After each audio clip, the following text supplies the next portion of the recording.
بسم اللہ الرحمن الرحیم اعوذ باللہ من الشیطان الرجیم بسم اللہ الرحمن الرحیم الحمد لأہلہ والصلاة علی اہلہا اما بعد۔ رمضان المبارک کا مہینہ ہے، ہمیں چاہیے کہ اس ماہ میں زیادہ سے زیادہ قرآن مجید کی تلاوت کریں، کیونکہ قرآن مجید کی تلاوت پر بہت تاکید کی گئی ہے۔ آج ہم سورہ یاسین کے فضائل کو بیان کریں گے کہ اگر کوئی شخص سورہ یاسین کو پڑھتا ہے تو اس کی کیا فضیلتیں ہیں۔ امام جعفر صادق علیہ السلام ارشاد فرماتے ہیں، ہر چیز کا ایک دل ہوتا ہے اور قرآن کا دل سورہ یاسین ہے۔ جو سونے سے پہلے یا دن کے کسی حصے میں سورہ یاسین کی تلاوت کرے گا تو اس دن وہ شخص محفوظ رہے گا اور خدا اس شخص کو رزق بھی دے گا۔ اور جو شخص رات کو سونے سے پہلے سورہ یاسین کی تلاوت کرے گا تو اللہ رب العزت 70 فرشتوں کی ڈیوٹی لگا دے گا کہ اس شخص کو شیطان کے شر سے اور ہر آفت سے محفوظ رکھیں۔ اب اس شخص کی رات کو فرشتے محافظ بنے ہوئے ہیں اس شخص کے، اور اگر اگلے دن وہ شخص مر جاتا ہے تو اس شخص کی کیا فضیلت، اس شخص کے ساتھ اللہ رب العزت کیا انعامات عطا کرے گا۔ اگر وہ شخص اگلے دن مر جاتا ہے تو اللہ رب العزت اس شخص کو جنت میں داخل کر دے گا، اور 30,000 فرشتے اس شخص کو غسل دیتے وقت وہاں موجود ہوں گے، اور وہ 30,000 فرشتے اس شخص کے لیے استغفار کر رہے ہوں گے، اور اس شخص کے لیے وہ 30,000 فرشتے مغفرت کی دعا کر رہے ہوں گے، اور وہ تمام فرشتے قبر تک تشیع جنازہ میں بھی شریک ہوں گے۔ اور جب اب جنازہ جا رہا ہے، قبر میں اس شخص کو لٹا رہے ہیں جو دنیا میں سورہ یاسین پڑھتا تھا، اب قبر میں اس کے ساتھ کیا سلوک کیا جائے گا۔ اور جب اس شخص کو قبر میں داخل کیا جائے گا تو پہلے وہ 30,000 فرشتے قبر میں داخل ہوں گے، اور وہ فرشتے قبر میں عبادت کریں گے، اور اس عبادت کا ثواب بھی اس شخص کے نامہ اعمال میں لکھا جائے گا۔ اب سوال یہ پیدا ہوتا ہے کہ وہ جو 30,000 فرشتے اس شخص کی قبر میں داخل ہوں گے، کیا اس شخص کی قبر وسیع ہو جائے گی؟ ہاں، امام جعفر صادق علیہ السلام ارشاد فرماتے ہیں، اس شخص کی قبر تا حد نگاہ وسیع ہو جائے گی، اور وہ شخص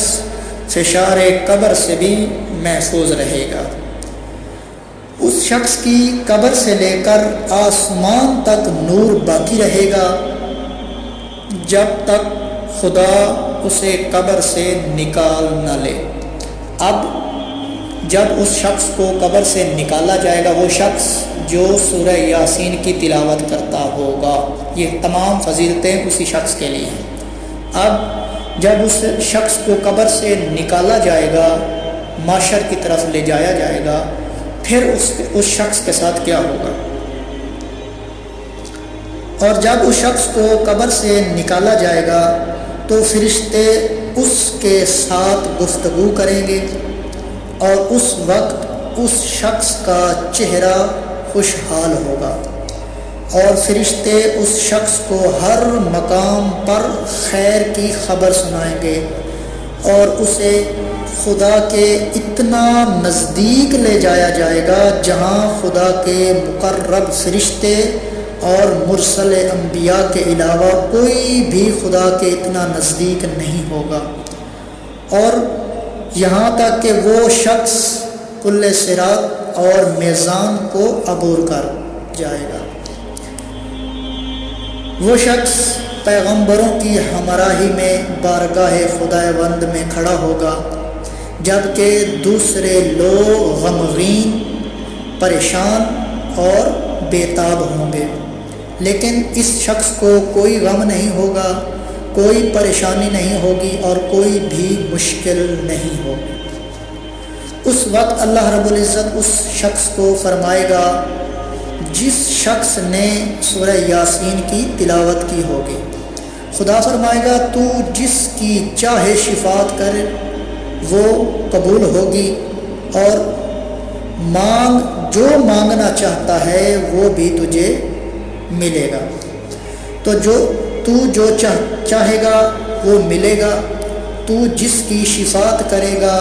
وہ قبول ہوگی۔ حالانکہ بعض لوگوں کا محاسبہ کیا جا رہا ہوگا، انہیں روکا جا رہا ہوگا اور وہ ذلیل ہو رہے ہوں گے، مگر وہ شخص جو سورہ یاسین کی تلاوت کرتا ہوگا اس کے لیے حساب و کتاب نہیں ہوگا، اس شخص کو کوئی نہیں روکے گا اور اس کے لیے کسی قسم کی ذلت نہیں ہوگی۔ یہ تمام فضیلتیں اس شخص کے لیے ہیں جو سورہ یاسین کو پڑھتا ہے۔ اپنے کسی بھی غلط کام پر بدبختی کا سامنا نہیں کرے گا اور نامہ اعمال اسے کھول کر دکھا دیا جائے گا، اور جب خدا کی بارگاہ سے نیچے آئے گا، اب وہ شخص خدا کی بارگاہ سے نیچے معاشر کی طرف آ رہا ہے، تو پھر اس کے ساتھ کیا ہوگا؟ یہ تمام فرمان امام جعفر صادق علیہ السلام کا بیان کر رہا ہوں۔ اور جب خدا کی بارگاہ سے نیچے آئے گا تو لوگ اس شخص کو دیکھ کر سبحان اللہ کا ورد کرتے ہوئے کہیں گے کہ اس عبد خدا کی کیا کوئی بھی غلطی نہیں ہے، اور اس شخص کو رسول خدا کی رفاقت نصیب ہوگی۔ بس دعا ہے اللہ رب العزت سے کہ ہمیں رمضان المبارک میں کثرت کے ساتھ قرآن مجید پڑھنے کی توفیق عطا فرمائے۔ یہ صرف ایک سورت یاسین پڑھنے کا اتنا ثواب ہے، بس دعا کرتے ہیں اللہ رب العزت سے کہ ہمیں قرآن مجید پڑھنے، سمجھنے اور اس پر عمل کرنے کی توفیق عطا فرمائے۔